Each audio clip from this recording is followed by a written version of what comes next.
Welcome back to the next episode of Lone Star College Football. Today we have our Sir. Baylor versus Texas State. It's going to be in Waco.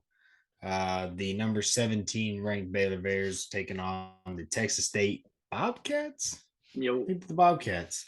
Logan, why don't you go ahead and jump us into this? Tell us your pros and cons from last week, just real quick for those who have not watched the post game video. And then what are you looking forward to this week? man. So I just want to start off with a big pro, man. Quaylen Jones went off last week. Uh, he came in on a lot of third and shorts and just powered the ball through, fighting for extra yards, getting the first downs. He had 2 touchdowns last week.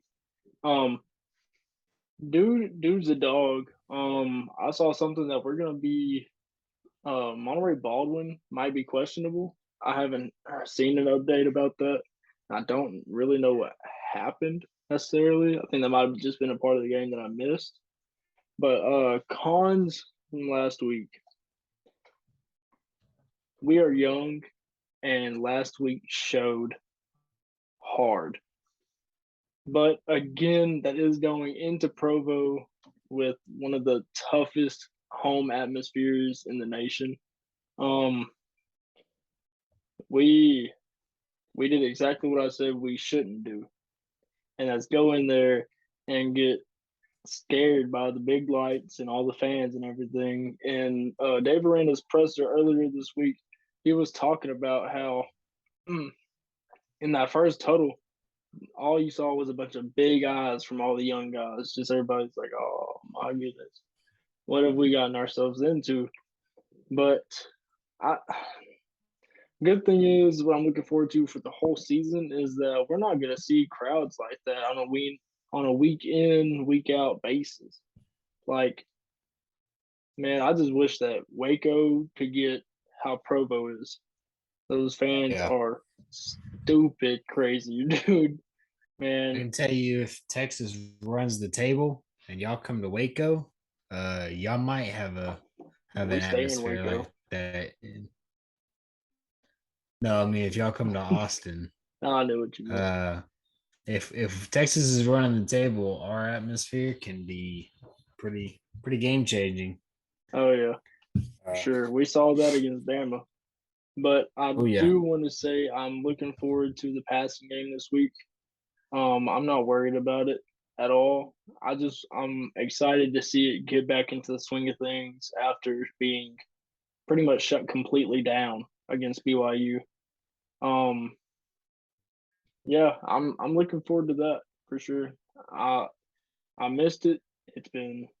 It'll be 2 weeks, I guess, since I've seen a good passing offense from the Baylor Bears, and I want to get back to it. nice. Yeah. Last week was kind of rough as far as y'all's offense. Yo, Defensively, I felt like y'all were fine. A lot of back and forth, but the offense sustaining drives was pretty tough. Well, this week I've got Texas State coming to town, um, led by their one and only quarterback who's thrown any passes this season, Lane Hatcher. hmm He's 49 of 82. That's just under 52%. 5 touchdowns, 3 interceptions. Um, that's not going to get it done at all no, against y'all's defense. no, I don't know. I don't see on here is sacks, 6 sacks already. So I think y'all's defensive line, front seven, is going to be able to put up plenty of pressure. And if for some unknown reason their offensive line is able to hold up, y'all's DBs should be able to play lockdown good enough on their receivers, oh yeah. uh, I mean, in my opinion. I whenever I started looking at their roster and looking at their stats, I saw those 3 picks to 5 touchdowns, and I got excited. I Yeah. was like, oh, we can finally start getting our turnovers like we did last year. Hopefully, hopefully. Um, I, I'm excited to watch our defense go to work this week. Their running back, he's got 37 carries for 205 yards, 1 touchdown. Not bad. I mean, that's all. I don't know who all they've played this year. Not really too worried about it, but Yeah. I can almost guarantee you they have not played a defensive line like ours. No. It's not gonna be fun for them on offense. I mean, that running back, he's not gonna want to be in every single snap. That quarterback, he's gonna be begging to get taken out of that game because he's gonna be looking like how most people would say Blake Shapen was last week. I don't think Blake Shapen played terrible last week. I feel like there was just a lot like BYU's defense just played great. Yeah, there was a lot of times where he should have let go of the ball whenever he was getting chased. I just throw it out of bounds, dude. You don't have to take a sack. You don't have to run out on the sideline. But that's one of those things where you're running for your life, and he probably wasn't thinking about it. He's probably just like, I'm getting away from this dude because BYU had some big dudes, but I'm gonna get away from that BYU game eventually. It's just one of those that haunts me, and I feel like it's gonna haunt me. But um, Yeah. I want to give a shout out to the BYU fans because like everything I've seen on Twitter, I don't see any hate coming from any BYU fan at all. Like people are trying to throw it out there that BYU and Baylor is going to be a new rivalry, but I don't. I mean, I see where they're coming from, but me personally, I don't see it becoming a rivalry because like TCU Tech rivals, I can't stand them. BYU, those are good people. Like Yeah. it's like a good friendly competition. But shout I out to think their the two fans. schools I think the two schools are so similar, like and just like where they stand. Except for the fact that Baylor's group of five or uh BYU's group of five, but they're about to not be. Yep, So or is BYU's not a group of five, are they? They're independent. Is that what you would yep, say? yep. Yeah. So they're about to be Power Five. I can see that becoming one. I mean, y'all have played 2 years in a row. You split the series. I think Uh, it's a I think it will be a rivalry, but it's not like your typical rivalry to where you're like, all right, I hate everybody here in this yeah, organization at this school. it's It'll be kind one of of those like difficult. friendly things. I feel like. Yeah, it's kind of difficult to have those kind of rivalries when you're in different states. I mean, it's like Michigan and Ohio State. They do it, and OU do it, and there's plenty of other ones. But really, the ones that you really think, who do I hate the most? It's usually an in-state kind of rival. So I get what you're coming from for sure. Yeah. Mm, I was looking at their running back as well. He looks like the only one they really feed the ball to. you know, So if y'all can lock him down, you should be fine. Receiving wise, they've only got one receiver who has more than 6 catches. and that's So Hawkins. right, and he's He's got 3 touchdowns. though. He's If y'all 5'10", 14 catches, 137 yards. 15 for 142, but They yeah, I don't know lied where to you me. missed. You missed one. If y'all Wow. lock him down, I don't think their offense is gonna function right. I mean, the other one, the one with the second most yards, has 3 for 114, 4 for 75, and then two people with 6 for about 60. So Yeah. I don't see where y'all are gonna have any problems on honestly on any of that. I I think don't this think Hatcher's going to be able to get the ball to Hawkins like he's going to want to because yeah. he's going to have so much more pressure in his face. hmm Um as far as their defense goes, they've got 5 sacks, 2 interceptions. I'm not entirely sure who they played though. It isn't they played Nevada and FIU. So Oh, that and makes they lost to Nevada. So yeah, their defense isn't going to be able to hang with those offense. Y'all are probably going to hang half a honey on them at least. Uh, I'll say that. I would do want to remind you, be thinking of some bold predictions because ooh, I've been trying to think of some, ooh. but um, looking at y'all's team, I can talk for a minute while you think about something to say. Y'all's team, man, you've played 2 games so far against one ranked BYU and against an unranked Albany, uh, really bad team. And y'all's offense, to be honest, is kind of doing what I expected. Blake Shapen's going out there. I don't feel like he's being asked to do too much considering this is his first season starting.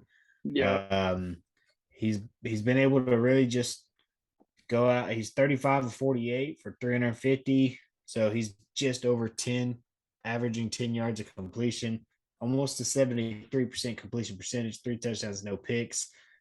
Not blowing you away, not Heisman numbers, great completion percentage, but kind of managing the game. And then on the run, y'all have almost ran the ball almost 100 times already. You're at 93 total runs for 411 yards. And that is mostly between four different running backs in Quay Jones, Reese, Craig Williams, and Tay McWilliams. So, like, as far as y'all are trying to keep these running backs fresh, Hmm. um, I think that's going to work out pretty well for y'all later in the season when you're playing some teams who aren't able to stop the run. And this is probably in this game too. If you're playing someone who's not able to stop the run and you've got four backs lined up ready to run it, they're not going to be tired because they're fresh. Yeah. So that could really work out well for you. And then once you get that going, starting establishing that, the play action pass will work out. Y'all be able to hit Baldwin or Presley down. What's Presley's first name?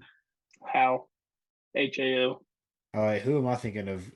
Gavin Holmes. Holmes. Yeah. He only has Galvin. one reception. I want to see him with the ball more. I know he had that kick return. I want to see him with the ball more in his hands during Yeah. this game as I well. think they're usually trying. Like, I think they're trying to keep him like as a leader. I don't know why he's not getting very many snaps or looks. Yeah, Um, I'd love to see it. I'd love to see the dude play. Um, on my notes, like I just put at the top of it, if we want any kind of chance to make it to the college football playoffs, this cannot be close. It cannot be pretty. This has to be like like a plus 70 kind of win. Um, it's going to take a lot for us to get back into the CFP at the end of the season. I don't yeah, necessarily see it happening with the loss at BYU because I'm pretty sure we're going to drop a conference game. I'm It's probably going to be Texas. I I hope know so. I'm a Big 12 predictions. I put OU, but I really just kind of threw it out there, and I didn't want to give Christian that satisfaction of me saying that we're going to lose to Texas. But we're going to dominate the trenches. It's going to be not fun for them at all. Their offense and defensive line are going to hate it Yeah, in Waco. It's going to be bad. I think it's a great week for us to work our techniques, our bull rushes, all our stunts, all that right before we get into conference at Iowa State next week. mm, I believe we're at Iowa State. Yeah, at Iowa State next week. Mm. But it's a good week to kind of clean up all of our um, fundamentals, I yeah, guess. I think that's something that we'll definitely have to do. Offense is just going to have to be something that we got to get back in the groove like now, yesterday. Like passing for sure. Rushing, I'm not too worried about. We need to find a dude though. We need to find one or two guys that's our guys. And like I like having the four rotating backs, but we got to be able to find somebody that's going to be our key contributor, like or the situational kind of things. Like we can have a third down back in Quaylen Jones, put Squirrel and Tay in there, have them mixing up like Abram and Tristan last year. hey man, I like it. I think looking at it, I mean, technically it looks like Quay and Reese are y'all's top two as far as yards per carry. Speaking of yards per carry, just real quick, I'll do my uh bold predictions. I put on mine. I think y'all are going to have 35 or more rushing attempts in this game, which is a lot. I mean, it's a lot of running plays for one game, considering depending on how the game depending on how the game goes, you could probably do more. but that's assuming that you also let Blake Shapen throw the ball 25 times. That's quite a bit of plays. But it's not just 35 rushes, it's 35 rushes for over 175 yards total. Um, that puts you at 5 yards carry. And the where that gets difficult is you have two running backs who are over five, and then you have your other two who are under five. So I'm thinking that all four will probably get the ball, and we'll see what that averages out to. Um, on the defensive side of the ball, I put that you're going to have two interceptions and two forced fumbles and recoveries. I think Yeah. that the quarterback six. Can you hear me pretty good or no? Can Uh, you? it got a little choppy there for a little bit. Um, their quarterback is pretty good at throwing picks. Seems he's got 5 or 6 touchdowns and 3 interceptions. So I would not be surprised to see him toss two more y'all's way into the old green and gold hands. I hope so. Uh, and then for the score, I've got it 48-13. Oh, we're doing the score too. Hmm. Yeah, I think they're gonna have two field goals just in the game in general, and then garbage time touchdown gives them 13. That's uh that's where I'm going. 48 touchdowns for y'all. That's seven touchdowns and two field goals for Baylor's offense. Be a good day at the office. Man, the defensive one was actually really close. I just put 4 turnovers. I mean, we only have one Yeah, on the season, which is that plus crazy 12 drop y'all off had from. last year is not looking like it's happening. Yeah, I know. But for offense, I did four. Four different people will have a receiving touchdown. I just Ooh. put receivers and tight ends in it. I really didn't think about running backs. I just threw receivers and tight ends with touchdowns. It looks like y'all run the ball a lot, so it's like, put the Yeah, we running had backs. 52 carries last week. Yeah, in overtime, double overtime. Yeah, Hmm. but So maybe my 35 is not all that bold. We'll see. I We'll think we see. only have three different people with receiving touchdowns right now, and that's what I'm saying. I think we'll have four. Yeah, we only got three different people with receiving touchdowns. That's Hal Presley, Monterey Baldwin, and Ben Sims. Um, that's why I put. I think we'll spread the wealth. I want to see Armani get some touches. To be honest, Yeah. some Yeah. big touches. He's only got. I think he's got 1 for 10. Yeah, 1 for 10. But that's what I want to see. And score, I put 63-10. I don't. I don't. I don't think we'll need to kick a field goal. I don't think you need to. I just feel like in games like this, you sometimes you see field goals kicked, just coaches wanting to get their kickers in We kind of need snaps. to, though. Yeah, we kind of need to because of how last week went at Provo. Yeah, he's 0-1.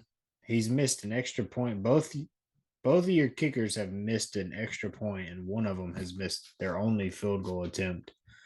It was a 40 to 49 yarder though, so it's not a chip up anyways. But Wow, I didn't know Mayers had missed. I knew that Hankins did. yeah, I didn't know that. they've both missed an extra point. I didn't know Mayers did. That's our. He's a senior, I believe. Hankins might be a freshman or a sophomore. Well, I say they have. It says Hankins is 8 for 9, and then it says Mayers is 3 for 4, but then on your total it says 11 of 12. So that would say there's only Somebody's one lying. miss. Yeah, so Somebody's I don't. lying. You said Hankins has missed, so maybe he's 8 for 9, and maybe Mayers is actually supposed to be 3 for 3 because 9 plus 3 would be 12. Yeah, Not 9 Hankins for. missed an extra point last week, and the that it was like a 46 or something. But that's about all I All got on the right. game. Yeah, man. Well, we'll hop off here and we're going to go record our Texas and UTSA videos. So, if y'all made it this far, we do appreciate y'all. Do us a favor and like the video. Leave us a comment on what y'all think. Give us some bold predictions Oh and yeah. subscribe to the channel. We're going to have a $25 giveaway at 100. We're at like 53 or 54 now. now. So we're just over halfway there. So we'll check y'all out later.